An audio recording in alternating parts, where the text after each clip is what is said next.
Oke teman-teman, Bismillahirrahmanirrahim. Assalamualaikum warahmatullahi wabarakatuh. Perkenalkan ya, kami dari kelompok 4 yang beranggotakan 3 orang. Ada saya sendiri, Pak Isuf Al-Mahiri dari NIM 36. Lalu ada saya Denis Fitraningrum dengan NIM akhir 033. Dan ada saya Farhan Bagus Saputra dengan NIM 037. Oke, di sini saya berperan sebagai dosen dan di sini dua teman Kami saya berperan sebagai audiens. jadi murid. Yus murid sama aja. Iya, oke. Selamat menonton.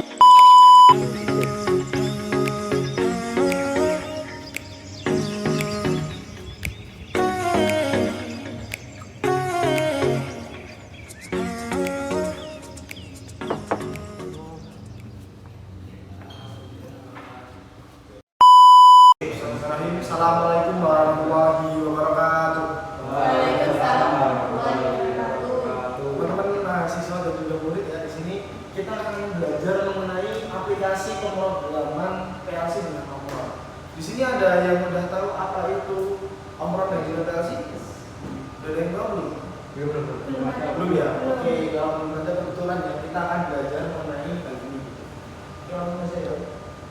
Nah, kita nanti akan belajar 3 pokok pembahasan. Yang pertama adalah PLC atau Programmable Logic Controller, yang kedua adalah C programmer, dan juga kita akan mensimulasikannya gitu.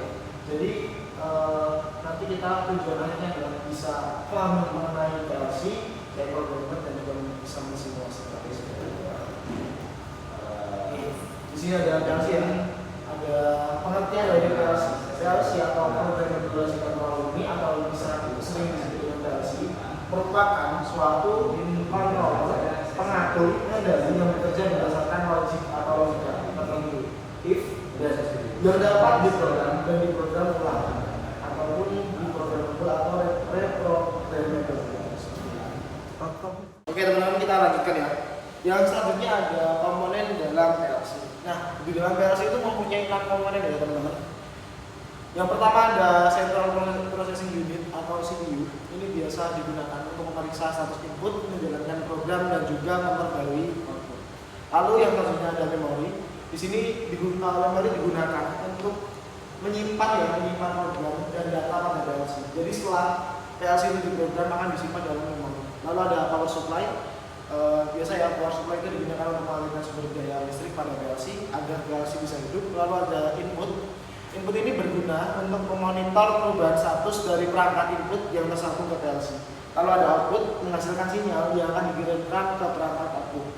Dan ada programming device atau memasuki dan memonitor user program. Jadi programming device ini digunakan untuk sebagai alat untuk memprogram input, memori, dan juga output seperti itu.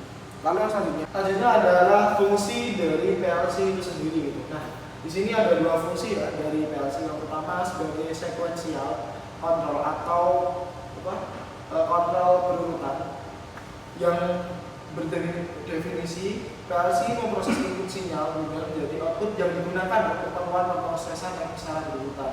Di sini PLC mengontrol agar setiap langkah dari program dalam proses sequential secara berlangsung dalam urutan yang tepat. Lalu ada monitoring plan. PLC secara penting memonitor status sistem dan mengambil tindakan yang diperlukan sehubung dengan proses yang dikontrol, serta menampilkan pesan tersebut pada operator sistem. Oke, sampai di sini ada pertanyaan? Mungkin belum Pak, masih mengikuti. Oke, siap. Di sini kita akan mensimulasikan secara langsung tentang programming, karena di awal kita juga sudah sepakat ya tentang pembahasan pada materi ini. Kita memakai komponen atau programming. Nah, definisi dari programming itu adalah sebagai khusus untuk memprogram PLC dengan Omron. Nah, programming ini merupakan mengatur software bagian dari CE. Langsung saja ke simulasinya gitu ya. Ini ada sebuah permasalahan. Jadi permasalahan pada sebuah motor gitu ya. Terdapat 2 buah motor dengan sebuah tombol start atau push on dan sebuah tombol stop. Stop bekerja sebagai berikut. Motor satu akan berjalan pada saat tombol start ditekan.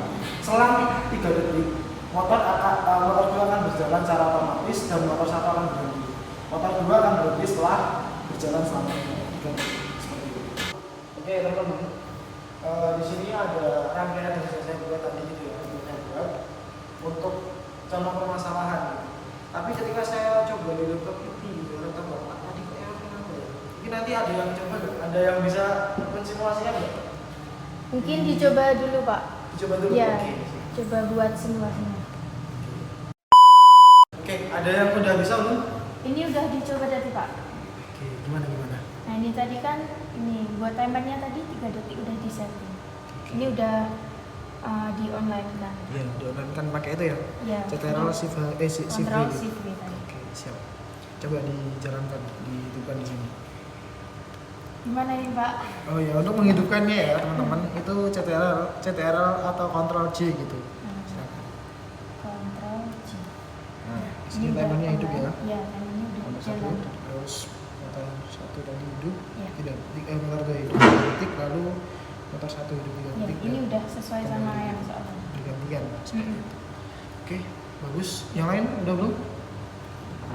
Oke, tadi yang disimulasikan oleh teman-teman itu udah benar gitu ya. Jadi ini gambaran kayaknya, yaitu motor berjalan dengan otomatis. Terus ini cara kerjanya ya. Ketika tombol di start, maka akan berjalan gitu ya. Maka motor akan berjalan. Tapi kita menunggu timernya di sini dulu. Timernya 3 detik akan berjalan selama 3 detik. Lalu ketika selang 3 detik, selang 3 detik secara otomatis motor akan berjalan dan motor 2 akan berjalan selama 3 detik seperti itu. Oke, nah langsung aja ya, karena udah selesai ya, kita lanjutkan ke latihan soal gitu. Nah di sini teman-teman nanti bisa dikerjakan di rumah gitu ya, latihan soalnya bisa difoto dulu Udah ya Pak. teman-teman.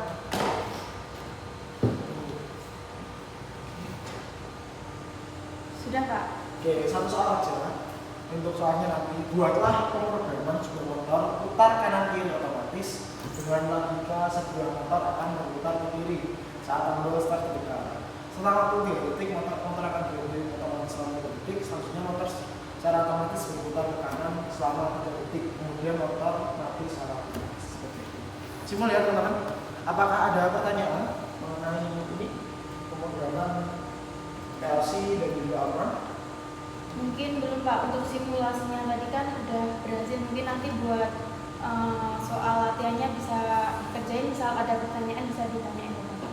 Oke, dari Mas Farhan ada pertanyaan? Belum ada Pak. Belum ada. Dari Mbak Nada? Belum ada Pak. Oke, mungkin cukup aja ya ketika tidak ada pertanyaan. Kami cukupkan dari saya sebagai dosen pembimbing ataupun pembimbing teman-teman gitu ya. Minta maaf bila masih banyak kekurangan gitu dari apa yang saya sampaikan. Kita tutup dengan bacaan tentang agama dan juga kepercayaan masing-masing. Berdoa dibatasi. Wassalamualaikum warahmatullahi wabarakatuh.